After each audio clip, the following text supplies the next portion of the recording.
Hello everyone, welcome to Chanakya academy Patna. हमारा यह session 67th BPSC mains को नज़र में देखते हुए डिजाइन किया गया है, जिसमें हम लोग करंट टॉपिक्स के बारे में डिस्कशन कर रहे हैं। जो जीएस पेपर 1 है उसका सेक्शन 2 में नेशनल और इंटरनेशनल करंट इवेंट से क्वेश्चंस आते हैं, उसी को हमने डिजाइन किया है और इसमें इंपॉर्टेंट टॉपिक्स के बारे में हम डिस्कशन करेंगे। आज का जो हमारा पहला टॉपिक है वह इंडिया और नेपाल के रिलेशन पे है। अब नेपाल जो है वह इंडिया का बहुत ही इंपॉर्टेंट नेबर है। इंडिया के नेबरहुड फर्स्ट पॉलिसी जो है उसमें भी नेपाल का बहुत ही सिग्निफिकेंट पोजीशन रहा है। और इंडिया और नेपाल का अगर रिलेशन की बात करें तो यह सिंस हिस्टोरिकल टाइम से टिल डेट बहुत ही अच्छा रहा है। और चूंकि हर एक कंट्री के साथ रिलेशन में कुछ फ्लक्चुएशंस होते हैं, तो इंडिया और नेपाल के रिलेशन में भी काफी उतार चढ़ाव देखने को मिले हैं। स्टिल हमारा नेपाल के साथ रिलेशन अच्छा रहा है, चाहे वह आपके ज्योग्राफिक पॉइंट ऑफ व्यू से हो, हिस्टोरिकल पॉइंट ऑफ व्यू से हो, कल्चरल हो या इकोनॉमिक हो। हमारा जो नेपाल के साथ टाइज रहा है वो काफी हिस्टोरिकल रहा है और काफी स्ट्रॉन्ग बॉन्ड रहा है दोनों के बीच में। क्योंकि इंडिया और नेपाल का जो बॉर्डर है वो ओपन बॉर्डर है, इसलिए लोगों का कनेक्टिविटी जो है वो काफी स्मूथ है। लोग डेली इंडिया में आते हैं, बहुत सारे लोग इंडिया से नेपाल में डेली जाते हैं, तो कनेक्टिविटी है, पीपल टू पीपल कनेक्टिविटी यहाँ पे काफी है। यहाँ पे मैरिजेज होते हैं, फैमिलियर टाइज है दोनों के बीच में। लोग डेली नेपाल जाते हैं, बहुत सारे इंडियंस जो है नेपाल में जाके अपना रेस्टोरेंट शॉप्स चलाते हैं। तो इकोनॉमिक अर्निंग भी है, फैमिलियर टाइज भी है, मैरिज भी हो रहा है। दैट्स वाई जो इंडिया और नेपाल का रिलेशन है उसे एक टैग दिया जाता है, that is called popularly known as रोटी बेटी का रिश्ता। अब इतना कल्चरल सिग्निफिकेंस है, टाइज है, फैमिलियर टाइज है, दैट्स वाई हम इंडिया और नेपाल के रिलेशन को एक टैगलाइन देते हैं, रोटी बेटी का रिश्ता। जो इंडिया और नेपाल का जो रिलेशन है, अगर हम बात करें तो इंडिया और नेपाल का जो रिलेशन का जो बेडरॉक है कि आखिर कोई तो ऐसा प्रिंसिपल होगा, कोई तो ऐसा ट्रीटी या एग्रीमेंट होगा जिसपे इंडिया और नेपाल का जो रिलेशन है वो बूस्ट कर रहा है या उस पर इस्टेब्लिश है। तो 1950 में, इन 1950 इंडिया और नेपाल के बीच में एक पीस ट्रीटी साइन हुआ था। इंडिया और नेपाल के बीच में एक पीस ट्रीटी साइन हुआ था। इस पीस ट्रीटी के बेस पे ही इंडिया और नेपाल के बीच में रिलेशन इस्टेब्लिश हुआ सिंस 1950। अब बात करें तो हमारे और नेपाल के बीच में बहुत सारे ऐसे एरियाज हैं जहां पे हम लोग बहुत अच्छे से कोऑपरेट करके वर्क कर रहे हैं, बट हमारे और नेपाल के बीच में बहुत सारे इश्यूज भी हैं और ये इश्यूज कुछ रिसेंट ईयर्स में कुछ ज्यादा ही इमर्ज हो गए थे। Still we have good relation with Nepal. अब देखते हैं कि कौन कौन से ऐसे एरिया ऑफ कोऑपरेशन है जहां पे इंडिया और नेपाल साथ में वर्क कर रहे हैं।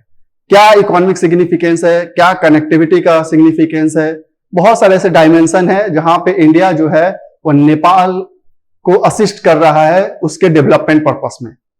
सो देखते हैं हम फर्स्ट,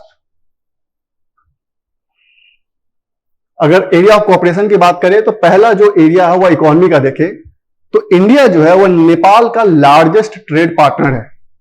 इंडिया का नेपाल लार्जेस्ट ट्रेड पार्टनर नहीं है, नेपाल का लार्जेस्ट ट्रेड पार्टनर इंडिया है। अगर फाइनेंशियल ईयर की एक बात करें तो रिसेंट 2019 फाइनेंशियल ईयर में जो ट्रेड था इंडिया और नेपाल के बीच में वह $8.27 बिलियन का था। India also provides various other services to boost the economy of Nepal, like banking services, insurance service, health service, ऐसे सारे सर्विसेज जो हैं इंडिया प्रोवाइड कर रहा है नेपाल को उसके इकोनॉमी को बूम करने के लिए। अब हमारा टाइज है, कनेक्टिविटी का कोई इशू नहीं है, बॉर्डर ओपन है, तो लोग इजिली यहां पे आते जाते हैं, इकोनॉमिक अर्निंग करते हैं, आसानी से ट्रेड हो जाता है। और इंडिया जो है बहुत सारे ऐसे नेपालीज गुड हैं मैक्सिमम को विदाउट एनी ड्यूटी एक्सेस देता है, कोई उस पर टैक्सेस नहीं लगते हैं और वो नेपाली गुड्स जो है इंडिया में आके सेल होते हैं, जिससे उसको अर्निंग होता है नेपाल को। कनेक्टिविटी की बात करें, नेपाल एक लैंडलॉक्ड कंट्री है, ये चारों तरफ से लैंडलॉक्ड है, इसका कोई सी से कोई डायरेक्ट कनेक्टिविटी नहीं है। अब डायरेक्ट कनेक्टिविटी नहीं है तो इंडिया जो है इसको जो गुड्स है, नेपालीज गुड्स है, उसको अगर ट्रेड करना है तो इंडिया जो है इसको ट्रांसपोर्ट सर्विस भी प्रोवाइड कर रहा है। वो चाहे रेल लिंक के थ्रू हो, जैसे आप देख सकते हैं रिसेंटली काठमांडू और रक्सौल को रेल लिंक के थ्रू कनेक्ट किया गया है। और एक और रेल लिंक अभी रिसेंट एस्टेब्लिश हुआ है जयनगर और कुर्था जो रेलवे स्टेशन है नेपाल में, उसके बीच में भी ये कनेक्टिविटी प्रोवाइड कर गई है। तो इंडिया जो है बेसिकली नेपाल को कनेक्टिविटी प्रोवाइड करता है to the rest of the world. जो नेपालीज गुड है इंडिया के थ्रू होते हुए रेस्ट ऑफ द वर्ल्ड में सेल किए जाते हैं। इनलैंड वाटरवे के थ्रू भी कार्गो मूवमेंट्स होते हैं। जो नेपालीज कार्गो है वह इंडिया जो है उसको इनलैंड वाटरवे प्रोवाइड करता है ताकि अदर कंट्रीज में नेपालीज गुड्स को ट्रांसपोर्ट किया जा सके। तो इकोनॉमिक पॉइंट ऑफ व्यू से ये दोनों का एरिया जो काफी स्ट्रांग है, क्योंकि इंडिया अभी, नेपाल अभी भी एक छोटा कंट्री है और इतना ज्यादा अगर हमारा इकोनॉमिक सिग्निफिकेंट है तो बहुत ही इंपॉर्टेंट कंट्री है इंडिया के पॉइंट ऑफ व्यू से भी। और ये समझ लीजिए वाइस वर्सा है, जितना इंपॉर्टेंस नेपाल का इंडिया के लिए है, इंडिया का भी इंपॉर्टेंस उतना ही नेपाल के लिए भी है। दूसरा अगर एरिया हम बात करें डिफेंस की, टाइम टू टाइम जो इंडियन डिफेंस सिस्टम है वह नेपालीज आर्मीज को ट्रेनिंग प्रोवाइड करती है, time to time assistance provide करती है। जो टेक्नोलॉजी है या डिफेंस इक्विपमेंट्स हैं वो सारी चीजें डिफेंस में इंडिया जो है नेपाल को प्रोवाइड करता है। और time to time military exercises भी होते हैं, जैसे आप एग्जांपल में देख सकते हैं मिलिट्री एक्सरसाइज में सूर्य किरण एक मिलिट्री एक्सरसाइज है जो इंडिया और नेपालीज आर्मी के बीच में हर साल कंडक्ट किया जाता है। और इंडिया में एक ग्रुप है गोरखा रेजिमेंट, जो इंडियन आर्मी का एक रेजिमेंट है, उसमें मैक्सिमम जो गोरखा जाते हैं वह नेपाल के हिली डिस्ट्रिक्ट से ही आते हैं। सो डिफेंस के एरिया में भी हम लोग काफी अच्छे से कोऑपरेट कर रहे हैं और वर्क भी कर रहे हैं। कल्चरल सिग्निफिकेंस, अब जानते हैं कि कल्चरली हम लोग काफी ज्यादा कनेक्टेड है, वो चाहे रिलीजन का मैटर हो या फिर हमारा सोशल लाइफ का मैटर हो। ये टूरिज्म पर्पस, ये जो कल्चर है हमारा टूरिज्म प्रमोट कर रहा है। एक आप कह सकते हैं एक एग्रीमेंट है दोनों देशों के बीच में, 3 सिस्टर सिटी एग्रीमेंट। इसमें 3 सिटी नेपाल के और 3 सिटी इंडिया के, इसे कनेक्ट किया गया है टू प्रमोट कल्चरल टूरिज्म। आप देख सकते हैं कौन कौन सा सिटी है, काठमांडू को वाराणसी से, लुम्बिनी को बोध गया से और जनकपुर को अयोध्या से। इन जितने भी शहर आपने अभी नाम देखे हैं इन सबका हिस्टोरिकल सिग्निफिकेंस रहा है, कल्चरल कनेक्टिव रहा है ये इंडिया और नेपाल के बीच में, जिससे कि कल्चरल बूम होगा और टूरिज्म बढ़ेगा। अब टूरिज्म बढ़ेगा तो दोनों देशों को इकोनॉमिकली भी काफी हेल्प मिलेगा, फाइनेंशियल बूस्ट होगा, वहां के लोगों को एम्प्लॉयमेंट मिलना स्टार्ट हो जाएगा। Humanitarian assistance, time to time ऐसा जब कभी भी नेचुरल कोई डिजास्टर आ जाता है नेपाल में, जैसे एग्जांपल में अगर हम बात करें 2015 अर्थक्वेक की, इंडिया उस समय भी काफी ह्यूमैनिटेरियन असिस्टेंस प्रोवाइड किया था टू द नेपाल। तो ऐसा कोई भी नेचुरल डिजास्टर हो, फ्लड हो, अर्थक्वेक आए, तो इस ऐसे स्पेशली आप कोविड का सिचुएशन देखिए, कोविड के टाइम में भी जो पैंडेमिक था उस टाइम में भी इंडिया ने नेपाल को काफी असिस्टेंस प्रोवाइड किए थे, काफी ह्यूमैनिटेरियन असिस्टेंस प्रोवाइड किए थे, काफी मेडिकल सपोर्ट प्रोवाइड किया था। Next, multilateral partnership. अब बहुत सारे ऐसे ग्रुपिंग्स हैं, ऑर्गेनाइजेशन है, इंटरनेशनल फोरम्स है जहां पर ये दोनों मेंबर हैं। जैसे आप देख सकते हैं BBIN, बांग्लादेश, भूटान, इंडिया, नेपाल, ये बेसिकली एक ग्रुपिंग है जिसमें स्पेशली ये ग्रुपिंग बना है ट्रांसपोर्ट कनेक्टिविटी प्रोवाइड करने के लिए, ट्रांसपोर्ट को बढ़ाने के लिए। यहां दोनों मेंबर है, इंडिया भी और नेपाल भी।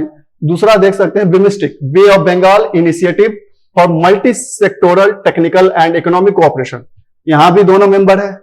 सार्क में भी दोनों मेंबर है। तो बेसिकली एक कॉमन प्लेटफॉर्म है ये सब ऑर्गेनाइजेशन, जहां पे नेपाल और इंडिया अगर कोई इश्यू होता है दोनों के रिलेशन में, या फिर कोई दोनों कंट्री का एक कोई पॉइंट ऑफ व्यू है, तो ये एक ऐसे कॉमन प्लेटफॉर्म है जहां पे अपने पॉइंट्स रख सकते हैं, अपने व्यूज को रख सकते हैं, जहां पे एरिया ऑफ कोऑपरेशन मिलता है, जहां पे मिलकर सारे कंट्री काम कर सकते हैं।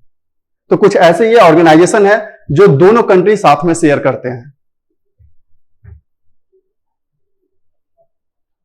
अब कुछ रिसेंट प्रोजेक्ट्स भी डेवलप हुए हैं जो रिसेंट पास्ट में डेवलप हुए हैं। जैसे आप देख सकते हैं बहुत सारे हाइड्रो इलेक्ट्रिसिटी प्रोजेक्ट इंडिया और नेपाल के बीच में डेवलप हुए हैं। जैसे अरुण 3, अरुण 4 एक रिवर है, बेसिकली अरुण एक रिवर है, वहां पे ये हाइड्रो इलेक्ट्रिसिटी प्रोजेक्ट डेवलप हो रहे हैं।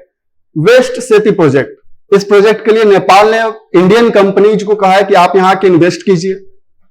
पंचमेश्वर मल्टीपर्पज प्रोजेक्ट, ये कुछ टाइम के लिए हाल्ट हो गया था, इसे रोक दिया गया था, अब अगेन फिर से इसे स्टार्ट करने की बात की जा रही है।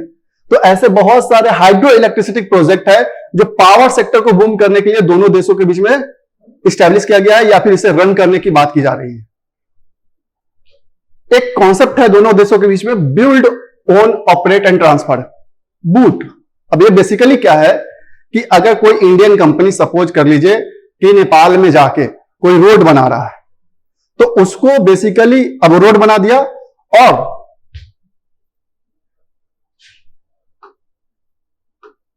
रोड बनाने के बाद उस कंपनी को वह रोड 30 साल के लिए दे दिया जाता है ऑपरेट करने के लिए, इंक्लूडिंग 25+5 कहिए, इंक्लूडिंग 5 ईयर ऑफ कंस्ट्रक्शन। अगर वो 5 साल उसको सपोज कर लीजिए कंस्ट्रक्शन में लग जाते हैं, देन उसको यह कंपनी को 25 साल तक दिया जाता है ऑपरेट करने के लिए। आफ्टर दैट 30 इयर्स यह जो रोड होगा वह ट्रांसफर कर दिया जाएगा नेपाल को। यह एक प्रिंसिपल है जो दोनों देशों के बीच में साइंड है, जिससे कि जो इंफ्रास्ट्रक्चर बूम है, जो आज भी नेपाल कहीं ना कहीं इंफ्रास्ट्रक्चर में लैग कर रहा है, इसको यह प्रॉब्लम को सॉल्व कर सकता है। सेटिंग अप ए सैटेलाइट कैंपस, अभी रिसेंटली इंडिया ने एक ऑफर किया है नेपाल को कि हम एक आईआईटी स्टैब्लिश करना चाहते हैं इन रूपंदेही, जो नेपाल में एक जगह है, वहां पे आईआईटी स्टैब्लिश किया करना चाह रहे हैं ताकि एजुकेशन सेक्टर को बूम किया जा सके नेपाल में। वहां भी आईआईटीएस जो लोग इंजीनियरिंग के प्रति आज भी नेपाल में बहुत लोग डिप्राइव्ड है, बहुत लोग जानकारी नहीं है। तो इंडिया ने अभी रिसेंटली ये सैटेलाइट कैंपस स्टैब्लिश करने का ऑफर दिया है नेपाल को। Nepals introduction into international solar alliance, अब ये international solar alliance basically renewable energy को प्रमोट करने के लिए एक अलायंस स्टैब्लिश हुआ था। जब पेरिस एग्रीमेंट साइन हुआ था उस समय यह इंडिया और फ्रांस के बीच में साइन हुआ था, लेकिन आफ्टर दैट बहुत सारे कंट्री इसके मेंबर बन गए। नेपाल भी इस आईएसए का मेंबर बन गया, जो कि रिन्यूएबल एनर्जी के सेक्टर में काम करना चाह रहा है। क्योंकि नेपाल चूंकि इंडिया से काफी सटा हुआ है, तो जो यहां जब पॉल्यूशन की प्रॉब्लम होती है तो वहां भी पॉल्यूशन की प्रॉब्लम होगी ही होगी। तो बेसिकली रिन्यूएबल एनर्जी को प्रमोट करने के लिए इंडिया जो है नेपाल को इंडक्ट किया है, नेपाल को भी शामिल किया गया है आईएसए में।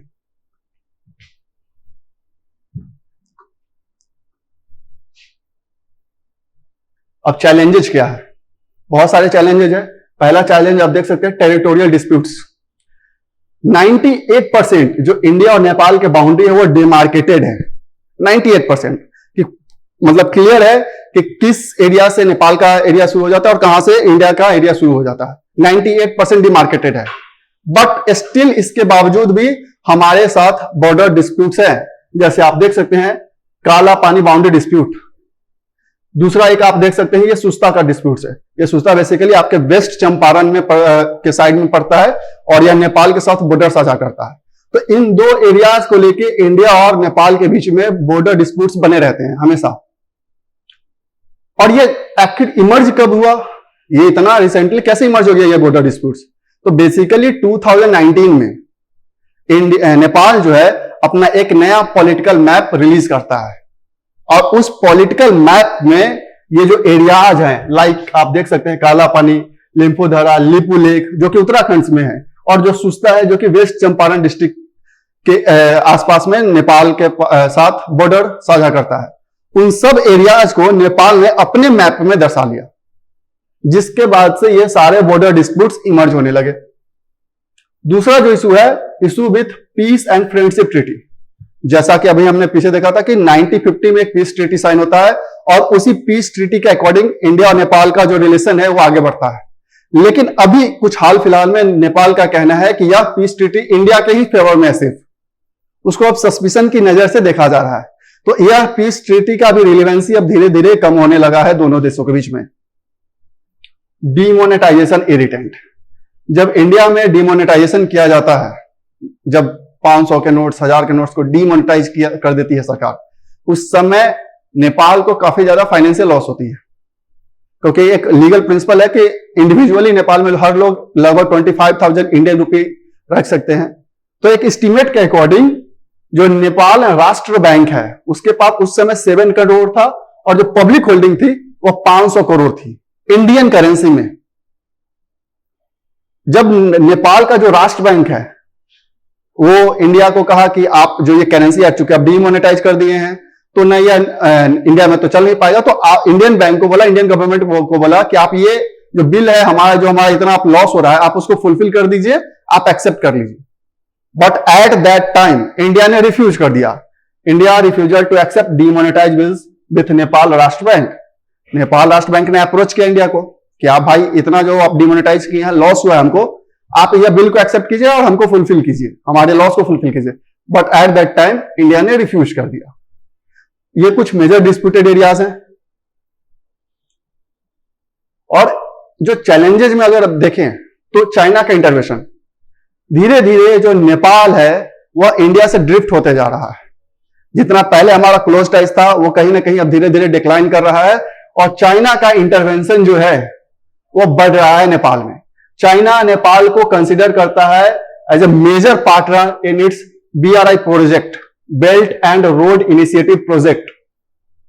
सो rising influence of China is not good for India. तो इस चाइना के इन्फ्लुएंस के कारण अब चाइना अब उसको कंसीडर कर रहा है belt and road initiative partner का। दैट्स वाई चाइना जो है नेपाल में भी काफी इंफ्रास्ट्रक्चर इन्वेस्टमेंट कर रहा है, जिससे कि धीरे धीरे नेपाल और इंडिया का रिलेशन में अब दूरी आ रही है। सो चाइना का इंटरवेंशन एक मेजर कॉज है और मेजर चैलेंज है in the relation between India and Nepal. दूसरा मेजर चैलेंज इंटरनल सिक्योरिटी का है, क्योंकि ये बॉर्डर तो ओपन है तो इजिली इन्फिल्ट्रेशन हो जाता है। Insurgency, terrorist groups easily infiltrate कर जाते हैं through Nepal border. Trust and ethnic differences, anti India feeling among certain ethnic groups in Nepal. बीते कुछ सालों में अगर देखें, अगर आपने कुछ बैक ईयर्स में देखा हो, एक मधेसी का इशू चला था नेपाल में, और वैसे भी और भी इतने ग्रुप्स है अब जो नेपाल में रह रहे हैं, अब उनमें अब एंटी इंडिया फीलिंग आ रही है कि इंडिया से अब हमारा रिलेशन अच्छा नहीं है। So that's not good sign for India. So ये मेजर चैलेंजेस है, इश्यूज है बिटवीन इंडिया एंड नेपाल।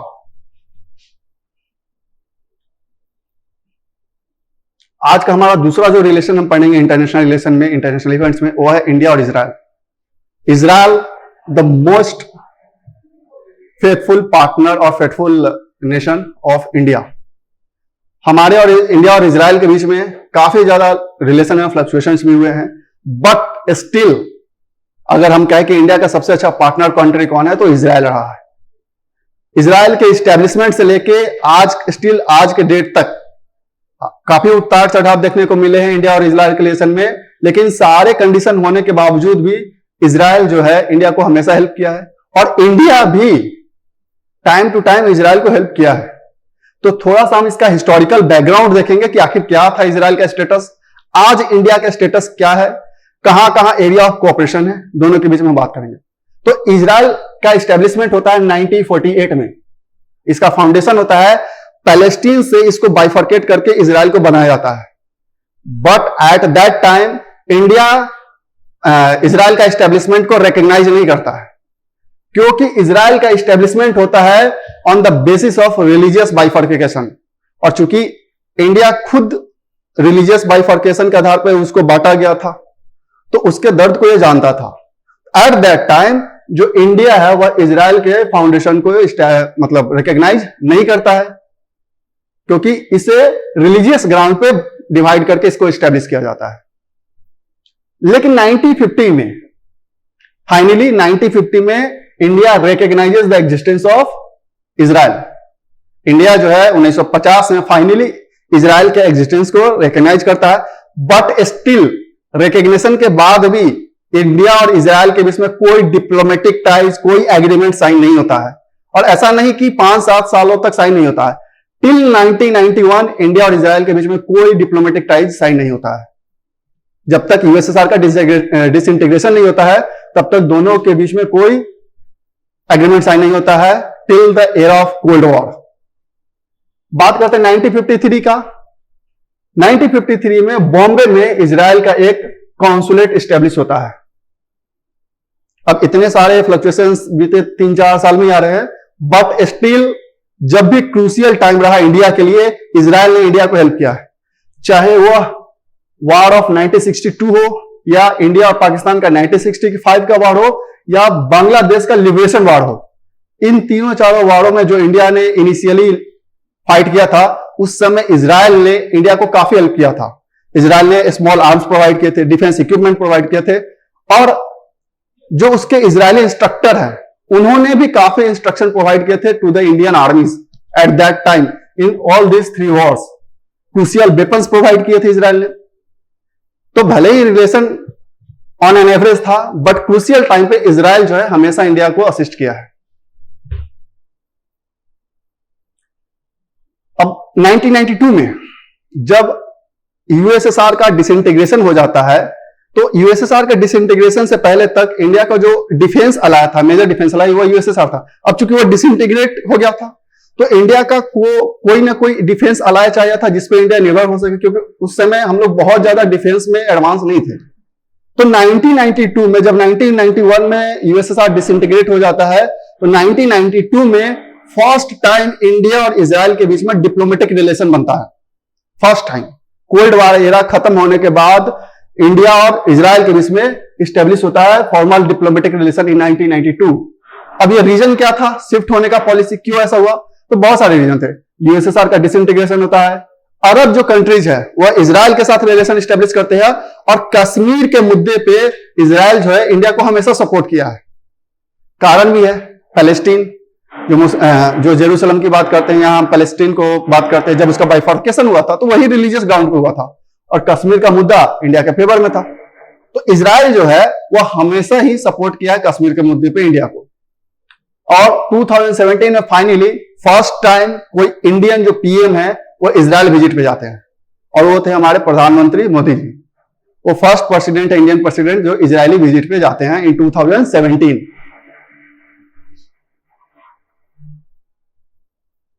अब बात करते हैं कि जो ऑर्गेनाइजेशन है स्पेशली एट यूएन, जब जब वोटिंग का बात आया है इजराइल में कुछ इशू को लेके, या इजराइल और पैलेस्टीन के इशू को लेके, तब इंडिया का क्या क्या रोल रहा है।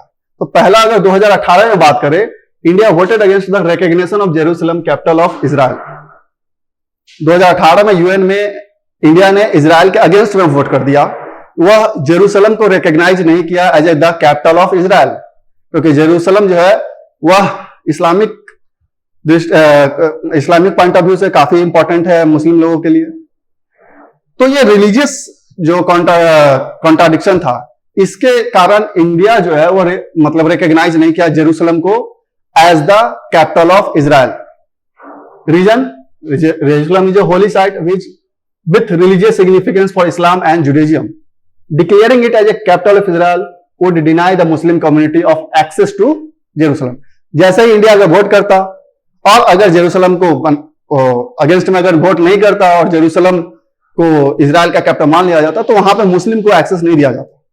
दैट्स व्हाई इन 2018 जो सिचुएशन था, अभी के प्रेजेंट की बात हम नहीं कर, 2018 में इंडिया में यूएन में इंडिया ने इजराइल के अगेंस्ट में वोट कर दिया। अब बात आती है 2021 की। 2021 में अगेन यूएन में एक वोटिंग हुआ। वोटिंग किस पर्पज से हुआ कि इजराइल ने जब पैलेस्टीन पर अटैक किया था, तो ह्यूमैनिटेरियन वायलेंस के कारण वहां यूएन में वोटिंग होना था। इंडिया ने न सपोर्ट में वोट किया और न अगेंस्ट में वोट किया। इंडिया अब्सटेन रह गया, खुद को अब्सेंट कर लिया, इंडिया गया ही नहीं वोट करने। तो एक न्यूट्रल अप्रोच इंडिया ने धारण कर लिया इन 2021।